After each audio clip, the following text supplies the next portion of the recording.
সকলোলৈকে নমস্কাৰ জনাইছোঁ আৰু নতুন এটা ভিডিঅ'লৈ স্বাগতম জনাইছোঁ। আমি আজি আলোচনা কৰিবলৈ লৈছোঁ পৰীক্ষাত সাধাৰণতে 4 নম্বৰৰ কাৰণে অহা এটা টপিক আৰু বিষয়টো হৈছে ছন্দ। ছন্দৰ বিষয়ে পৰীক্ষাত প্ৰশ্ন আহিবই, গতিকে এইখিনি চোৱাটো খুবেই প্ৰয়োজনীয়। ছন্দ কবিতাৰ এক অপৰিহাৰ্য উপাদান।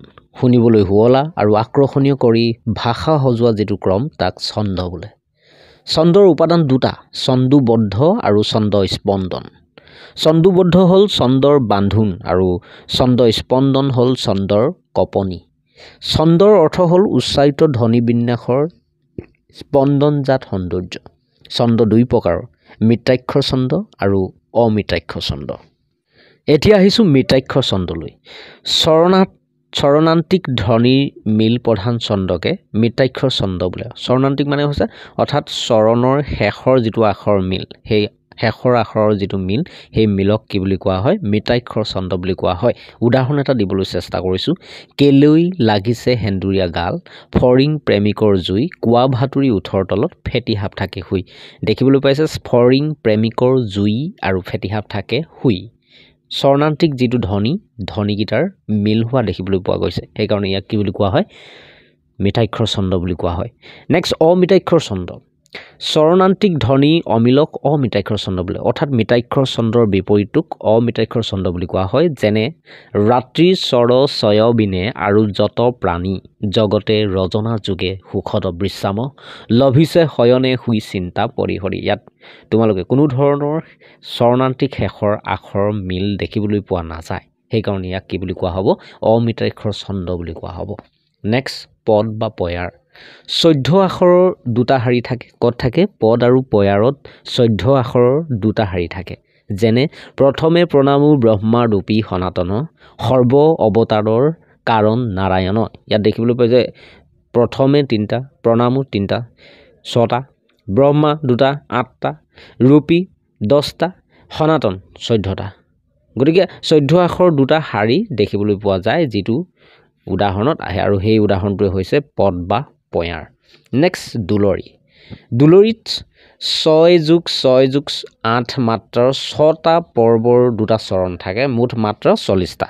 পৰীক্ষাত যদি দুলৰি বুলি আহে তেনেহ'লে আমি 6+6+8 মাত্ৰাৰ 6টা পৰ্বৰ দুটা চৰণ থাকে বুলি দুলৰি লিখাৰ উপৰিও মুঠ মাত্ৰা 40টা বুলি লিখিব লাগিব। তাৰ উপৰিও আমি সেইটো লিখাৰ উপৰিও উদাহৰণটো কিন্তু নিলিখিলে সম্পূৰ্ণ নহ'ব। উদাহৰণটো দিলেহে ভালকৈ বুজি পাবলৈ সক্ষম হয় আৰু নম্বৰ পাবলৈ সক্ষম হ'ব। যেনে পাছে ত্ৰিনয়ন দিব্য উপবন, দেখিলন্ত বিদ্যমান, ফুল ফুল ভৰি জকমক কৰি আছে যত বৃক্ষমান। নেক্সট আহিছোঁ আমি ছবি। ছবিত 8+8+10 মাত্ৰাৰ 3টাকৈ 6টা পৰ্বৰ দুটা চৰণ থাকে। যেনে তজু অংশ হুৱে নষ্ট, ইয়াত কেইটা আছে? 2, 4, 6, 8টা আছে। ইটো প্ৰভু বৰ কষ্ট, ইয়াতো 8টা আছে। কেমনে চাহিয়া থাকা ৰংগ, ইয়াত কেইটা আছে? 10টা আছে। গতিকে 8+8+10 মাত্ৰাৰ 3টাকৈ 6টা পৰ্বৰ দুটা চৰণ থাকে। 6টা পৰ্বৰ দুটা চৰণ থাকে, তাক কি বুলি কোৱা হয়? ছবি বুলি কোৱা হয়। তজু অংশ হুৱে নষ্ট, ইটো প্ৰভু বৰ কষ্ট, কেমনে চাহিয়া থাকা ৰংগ, তৰুক সংসাৰ গুৰ, দেখি দুখ লাগে মূৰ, তোমাৰ দাসৰ দিয় সংগ। নেক্সট লেছাৰীৰ কথা লৈছোঁ। লেছাৰীত 10+10+14 মাত্ৰাৰ 3টা পৰ্ব থাকে আৰু শেষ আখৰৰ মিল হোৱা দেখিবলৈ পোৱা যায়। যেনে কৃষ্ণ এক দেৱ দুখহাৰী, কালো মায়াদিৰো অধিকাৰী, কৃষ্ণ বিনে শ্ৰেষ্ঠ দেৱ নাহি, নাহি আৰ সৃষ্টি স্থিতি অন্তকাৰী দেৱ, তান্ত বিনে নাহি কেৱ, জানিবা বিষ্ণু সেই সমস্ত জগতে সাৰ। নেক্সট আহিছোঁ আমি ঝুমুৰি। ঝুমুৰিত প্ৰত্যেকটো স্তৱকত 8 মাত্ৰাৰ 4টা চৰণ থাকে আৰু গোটেই 4টা চৰণ 8, 8, 8, 8 অৰ্থাৎ 8 মাত্ৰাৰ। যেনে হেন শুনি জাম্বৱন্ত, ধাইলা মহা বলৱন্ত, নিচিনি স্বামীক পাছে ধৈলন্ত যুদ্ধক আছে। ইয়াত প্ৰত্যেকটো স্তৱকত 8 মাত্ৰাৰ 4টা চৰণ দেখিবলৈ পোৱা গৈছে। নেক্সট কুসুমমালা। এই ছন্দত 6 মাত্ৰাযুক্ত 4টা চৰণ থাকে। 6+6+6+6।